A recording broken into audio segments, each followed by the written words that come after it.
Buenos días, mi nombre es Ariel del Río, soy el coordinador del taller de teatro juvenil de Casa de la Cultura de Morelia. Les damos la bienvenida una vez más a estas clases en vivo de Casa de la Cultura de Morelia. El taller que yo manejo es el taller de teatro juvenil. Estamos en un horario de 6 a 8, tenemos diferentes edades, a partir de los 15 años en adelante. Los invitamos a que participen con nosotros dentro de las actividades de Casa de la Cultura y dentro de los talleres de esta. Esperamos pronto volver a la normalidad. Hay que cuidarse, hay que mantener una sana distancia, una buena salud. Y qué mejor que hacer un poco de teatro. La salud corporal es importante, la salud emocional es importante, la salud mental es importante. Dentro del teatro utilizamos una herramienta indispensable para nuestro ejercicio, que es el cuerpo. El cuerpo lo utilizamos para transmitir, a esto lo llamamos expresión corporal. La expresión corporal es algo que todos trabajamos, que todos sabemos hacer, que todos tenemos implícito en nuestro ADN, en nuestra formación. Al ser primates, nos educamos a través de la imitación. Empezamos desde muy pequeños imitando lo que hacen nuestros padres y de cómo nos enseñan ellos que tenemos que hacer las cosas. Esta expresión corporal va evolucionando al punto en que nos da una propia identidad. Habemos quienes hablamos moviendo mucho las manos, habemos quienes somos más retraídos y no nos movemos casi, hay quienes tenemos una postura corporal muy erguida, hay quienes tenemos una postura corporal encorvada. Todos estos elementos los utilizamos dentro del teatro. Primero, el actor tiene que aprender a conocerse, tiene que aprender a conocer su cuerpo, qué capacidades tiene con su cuerpo y hasta dónde puede desarrollarlas. Esta actividad no es única de los actores, como decía, es también una parte importante de la formación del ser humano. El cerebro del ser humano, del hombre, está diseñado para reconocer movimientos, para reconocer gestos faciales. ¿Qué podemos hacer para ejercitarlo? Tenemos que hacernos conscientes de nuestro cuerpo. Hay actividades que realizamos día con día que las hacemos de manera automática, que las trabajamos de una forma tan natural que ya ni siquiera pensamos los movimientos que hacemos. Un ejemplo es el caminar, comer, tomar agua. Todos estos movimientos tienen una complejidad dentro de nuestro organismo, pero se han vuelto tan orgánicos dentro de nuestro ser que no hacemos conciencia de ellos. Dentro del teatro buscamos hacer todos y cada uno de esos movimientos conscientes. ¿Por qué? Porque al momento de la representación pueden ayudarnos a explorar más las capacidades que tiene un personaje dentro de las posibilidades que tiene el actor. Un ejemplo muy sencillo: cuando nos levantamos de una silla, el movimiento no lo pensamos, mi cerebro no piensa, me voy a levantar, simple y sencillamente ejecutamos la orden. Al momento de caminar, simple y sencillamente caminamos. Es algo muy natural, es algo muy orgánico. Es algo que ya sucede porque lo tenemos aprendido desde muy pequeños. Aprendemos a hacerlo, aprendemos a caminar, aprendemos a levantarnos, aprendemos a pararnos en pie, aprendemos a utilizar las manos como un mecanismo de defensa. Al momento de tropezarnos, de caernos, el cuerpo reacciona. Pero el actor utiliza todos estos elementos para tratar de dar a entender lo que el personaje está diciendo, para darle características específicas al personaje. Por ejemplo, si un personaje como pudiera ser un anciano, en el cliché del personaje, buscaríamos que el personaje estuviera encorvado, más chiquito, que sus movimientos fueran más aletargados, un movimiento que denotara la vejez, el tiempo. Claro está que no todos los ancianos son así. ¿Sí? El cuerpo humano tiene la capacidad de transformarse. Es el único animal que puede hacerlo de manera consciente. Los animales que se modifican a partir de su estructura corporal lo hacen como un mecanismo de defensa casi siempre. Los otros animales que pueden hacerlo es por imitación, como ya les decía, los primates. Vamos a ver qué podemos hacer, qué capacidades tenemos nosotros. En su casa exploren. Creo que este ejercicio ya lo han hecho alguna vez desde que éramos pequeños. No sé si les ha pasado que cuando lloraban y corrían al espejo de mamá o de papá o al baño a ver cómo lloraban, cuál era su gesticulación. Ese es un ejemplo muy claro de la conciencia del ser humano que tiene de acerca de cómo me veo, qué pasa cuando hago cierta cosa, qué pasa cuando como, cómo me veo cuando como, cómo me veo cuando hablo, cómo me veo cuando estoy parado detrás de una silla, cómo me veo cuando estoy estudiando. Tenemos una imagen consciente o inconsciente de nosotros mismos, pero todos estos movimientos que crean nuestra personalidad, nuestra forma de ser, la forma en la que el mundo nos ve, tienen una implicación más allá de lo que nosotros creemos. Muchas veces nuestro lenguaje corporal, habla más de lo que dicen nuestras palabras. En la actualidad estamos viviendo una situación en la cual el rostro del ser humano tiene que estar cubierto. Utilizamos máscaras o una protección sanitaria que poco a poco nos han llevado a explorar las capacidades que tenemos para interpretar el lenguaje corporal. Ya que no podemos ver completamente el rostro de la persona con la que estamos teniendo una interacción, nos damos cuenta de que su lenguaje corporal se ha vuelto mucho más significativo. ¿Qué dice? ¿Cómo lo dice? ¿Qué hace cuando dice esas cosas? ¿No? Vamos a ver un ejemplo. En el teatro se utilizan máscaras desde la antigüedad, desde los orígenes del teatro se han utilizado máscaras para interpretar personajes. En comparación con lo que hoy hacemos, las máscaras son más una herramienta que puede ayudarnos justamente en esa exploración de lo que es la expresión corporal del actor. Hay diferentes tipos de máscaras. Por ejemplo, esta es una máscara completa que tiene cierta gesticularidad, cierto gesto, que nos ayuda a interpretar cierto tipo de personajes. Pero incluso teniendo gesto la máscara, podemos modificar su estructura. Podemos modificar la estructura del personaje a la conveniencia que nosotros tengamos. Voy a hacer un pequeño ejemplo de lo que estoy hablando. Permiso.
Como ven, podemos jugar, podemos crear, podemos hacer muchas cosas. Con el cuerpo podemos crear objetos imaginarios, podemos transmitir emociones, podemos transmitir sensaciones, podemos transmitir sentimientos. ¿Qué pasa con el teatro? En el teatro buscamos que esa expresión, que esa emoción, que ese sentimiento, que esa sensación sea identificada por el espectador. El actor busca que su personaje tenga una empatía con el espectador, con quien lo está viendo, para que ese personaje pueda desarrollarse completamente. El personaje, esta empatía que busca, no solamente es una empatía de agrado, muchas veces esta empatía tiene que ver con el cómo percibe el espectador este personaje. Estos elementos escénicos que son la expresión corporal, la forma significativa del movimiento, nos llevan a crear, a construir una conciencia corporal dentro del actor. Ustedes en casa pueden hacer ejercicios de comunicación no verbal para utilizar la expresión corporal para su desenvolvimiento diario. Por ejemplo, cuando estamos en la escuela, ¿qué actitud tenemos? ¿Cómo me siento? ¿Cómo estoy parado frente al maestro, frente a mis compañeros en un momento de una exposición? ¿Qué es lo que a mí me ayuda? Por lo general, las personas tenemos, los individuos tenemos ciertas posturas de poder en las cuales nos sentimos cómodos. Hay quienes se ponen las manos en la cintura, hay quienes cruzan las piernas, hay quienes se paran chueco, hay quienes tienen la cabeza de lado, cruzan los brazos. Todos esos movimientos tienen un significado. Muchas veces tratamos de entender ese significado desde nuestra propia interpretación como nuestra propia experiencia. Pero, ¿qué pasa si yo hago consciente este movimiento? ¿Qué pasa si soy consciente que cuando me regaña mi maestro porque no entregué una clase, un trabajo, lo único que haga es agacho la cabeza? Esa postura es de sumisión. ¿Qué pasa cuando al contrario de someterme busco enfrentar? Busco tener la cabeza arriba. Todos estos elementos, dependen de las circunstancias de las que estemos hablando, pueden modificarse. ¿Cómo puedo yo tener una mejor interacción con la otra persona? Como decía, el uso de estas máscaras que nos ayudan a cuidarnos de ciertas enfermedades nos han forzado a utilizar más nuestros elementos corporales para comunicarnos. Un ejemplo, si tú vas en la calle y ves una persona platicando con otra, ahora ya no es tan común una, que estén tan cerca, y otra, que su comunicación física sea calmada. Por lo general ahora tratamos de subir el volumen, pero no nada más del volumen de voz, sino tratamos de subir el volumen corporal, porque estamos acostumbrados a eso. Cuando el volumen de nuestra voz tiende a subir, el volumen corporal tiende a moverse también. Sube el volumen, pero la intención es la que tenemos que trabajar. ¿Cómo hago para comunicarme? Vamos a hacer un ejercicio muy sencillo. Ustedes en casa pueden sentarse en una silla para empezar a trabajar la parte de la conciencia corporal. Apoyan muy bien sus pies, su espalda derecha, respiran un poco, soltamos el aire. Vamos a tratar de sentir cada una de las partes de mi cuerpo. ¿Dónde está mi cabeza? ¿Cómo está mi cabeza? ¿Está chueca? ¿Está ladeada? ¿Está hacia abajo? Nuestra cabeza, corrijan la postura y manténgala con la vista al frente. Traten de sentir dónde está su cuello, tratar de corregir la postura de nuestra espalda, dónde está la tensión en mi cuerpo. Esta es una postura que, a pesar de que pareciera tan simple, no es común que las personas en la cotidianidad la utilicen. El estar sentados con la espalda derecha, bien apoyada la parte trasera del cuerpo en la silla y las manos en las rodillas. Vamos a buscar que estemos cómodos, pero ¿en dónde está la molestia? ¿Qué tiende a hacer mi cuerpo? ¿Tiende a irse hacia atrás? ¿Cómo me siento? ¿Tiende a estar la espalda más derecha? ¿Mis pies se están moviendo? ¿Mis manos no saben qué hacer estando en las rodillas? ¿Qué pasa? ¿Qué sienten al momento de estar en esta postura? Sientan cómo la presión de la espalda al momento de estar derecha crea un movimiento involuntario y una sensación de desequilibrio en la cabeza que te obliga a estar más derecho para mantener la postura. La presión de los hombros, los codos, ¿dónde están? ¿Qué están haciendo? ¿Cómo lo siento? A partir de ahí vamos a ser conscientes de nuestras piernas, nuestras rodillas, los tobillos, todas las partes de nuestro cuerpo. Traten de sentirlas, cómo se sienten en esa postura. A partir de ahí, jueguen un poco. ¿Cómo es que me siento en la cotidianidad? Me siento con la espalda apoyada en la silla, me siento sentado hacia el frente apoyándome los codos sobre las rodillas, quiero cruzar la pierna, la cruzo completamente, la cruzo más arriba. ¿Qué es lo que hago? Busquen encontrar esas posiciones de ustedes. ¿Dónde están esos movimientos que los identifican a ustedes? ¿Cómo hablan? al momento de comunicarse verbalmente, ¿qué elementos utilizan de su cuerpo para hacerlo? ¿Hablan con las manos abajo, completamente, vista al frente? No, por lo general utilizamos algunas, como en lo verbal serían muletillas, pero son formas de apoyo en la parte física.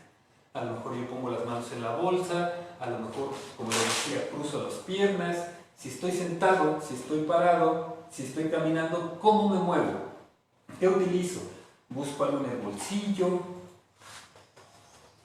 ¿Qué pasa si pierdo algo? ¿Qué sucede cuando estoy apurado? Cuando estoy tratando de que ya se me hizo tarde y no encuentro lo que necesitaba. ¿Qué pasa con mi cuerpo cuando pasa eso? ¿Sí? Busquen hacerlo de manera consciente. ¿Qué pasa cuando estamos jugando a imaginar? Es algo que no hacemos cotidianamente. El juego de la imaginación lleva implícito el juego corporal.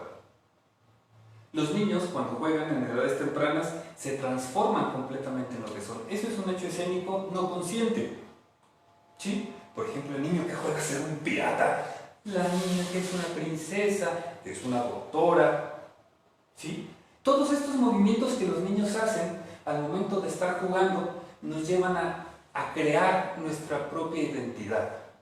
Estos juegos que ya no hacemos cuando tenemos unas edades más avanzadas, intermedias, tenemos que recuperarlos para recuperar esa parte orgánica de nuestro cuerpo en la cual podemos modificar nuestra estructura. Aprendamos nuevamente a jugar, aprendamos a divertirnos con nosotros mismos, a divertirnos con nuestro cuerpo más allá de los aparatos. Hoy en día tenemos la costumbre de estar con el celular. Eso ha modificado nuestra postura corporal. Por lo general estamos con el teléfono, ya sea con un dedito, con una mano, pero eso ha obligado a que el cuerpo se modifique en estructura corporal para tener la atención en el teléfono. Si estamos sentados, antes te sentabas a leer un libro, lo podías estar leyendo, podías estar hojeándolo, pero ahora, en la actualidad, estamos por lo general, estamos con estos aparatos, que buscamos la notificación y ¡ay!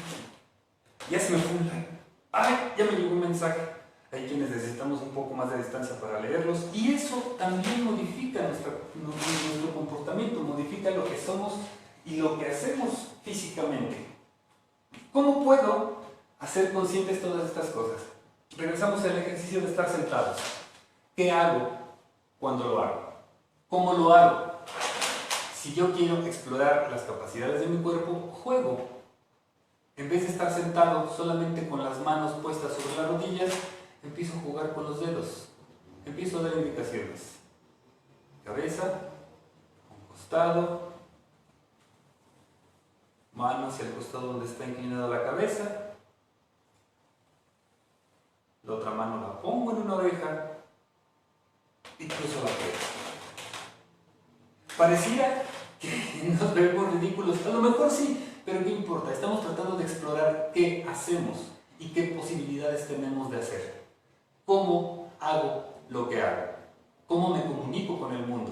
¿Qué tengo que hacer para que esa comunicación sea certera? ¿Qué tengo que hacer para que esa comunicación sea efectiva? Muchas veces esa comunicación que nosotros tenemos es no verbal. Vemos quienes en vez de comunicarnos con palabras, nos comunicamos con gestos, nos comunicamos con silencios y eso también es una comunicación. Hay que hacerse consciente de esas cuestiones porque no todos lo somos. No todos son conscientes que comunican más en silencio que cuando están hablando. Hay quienes comunican más hablando, pero aún así se mueven. Tienen un movimiento, tienen una esencia corporal que los ayuda a comunicarse. El movimiento en el teatro tiene un poder significativo importante, porque puedes llenarlo de simbolismos si tú quieres hacer énfasis en ciertas circunstancias.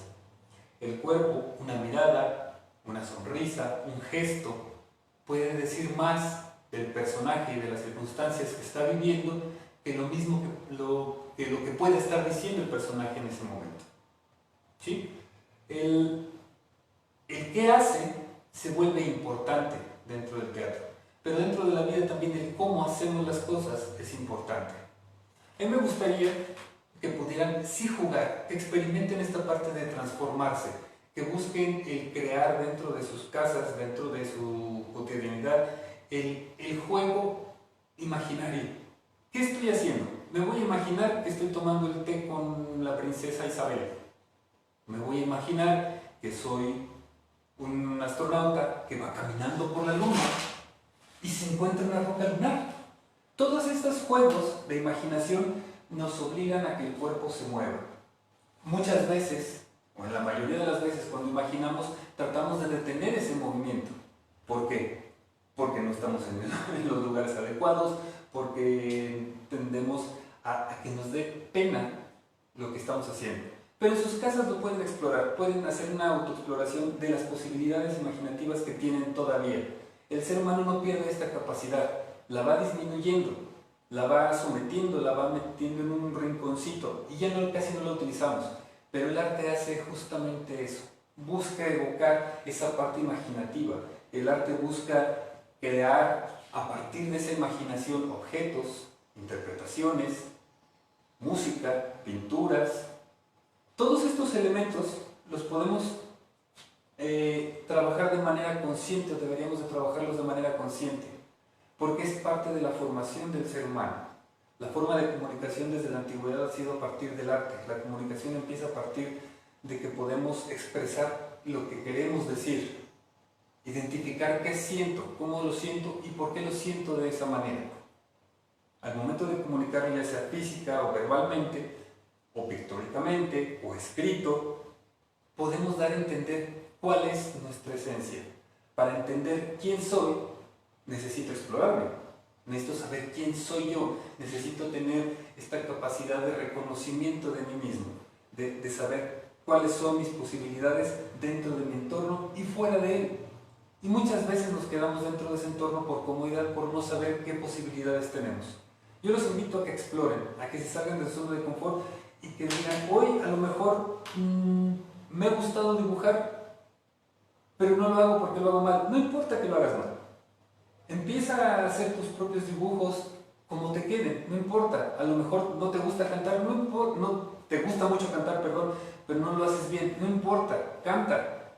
Porque eso va estimulando tu creatividad, eso estimula tu capacidad de imaginación, tu capacidad de ser tú mismo. No limites esas posibilidades. Si te gusta tocar guitarra, pues ven a las clases de teatro de la Casa de la Cultura. Si te gusta el teatro, ven también a las clases de teatro de la Casa de la Cultura. Si no te gustan todos estar con más gente, puedes explorarlo. Actualmente tenemos la posibilidad de tener mucha información a nuestro alcance. Gracias a la tecnología tenemos la posibilidad de crear muchas cosas, pero creo que sí es importante la interacción humana. Actualmente la interacción humana se ha vuelto un poco complicada por la situación sanitaria que vivimos, pero no se debe perder. Esta interacción humana la podemos tener por medio de los dispositivos, por medio de estas clases que estamos compartiendo con ustedes en Casa de la Cultura, con la gente con la que viven. Tengan esa interacción, platiquen con ellos y digan, ¿sabes qué? ¿Por qué no hacemos un juego hoy? Hoy vamos a jugar a imaginar. A lo mejor no tienen que moverse, a lo mejor no tienen que crear todas estas estructuras fantásticas y estar jugando todo el tiempo. No, a lo mejor pueden ejercitar esa imaginación por medio de cuentos, por medio de historias. Hoy vamos a imaginarnos o a contar una historia cada quien, o vamos a construir una historia entre todos. Hoy vamos a jugar a que somos piratas, un ratito nada más, dejemos los dispositivos un momento. Vamos a tratar de reencontrarnos nosotros mismos y tratar de reencontrarnos con las personas que convivimos. Yo les agradezco mucho. Yo soy Alex del Río, de Casa de la Cultura de Morelia, soy el maestro titular del taller de teatro juvenil. Los invitamos a que estén al pendiente y en un futuro, esperemos no muy lejano, podamos reencontrarnos ya en las instalaciones de Casa de la Cultura. Síganos en las redes sociales, denle like al video, denle like y suscríbanse a los videos de Casa de la Cultura en YouTube. Cuídense mucho, cuiden a su familia, mantengan distancia, usen cubrebocas, lávense las manos. Muchas gracias.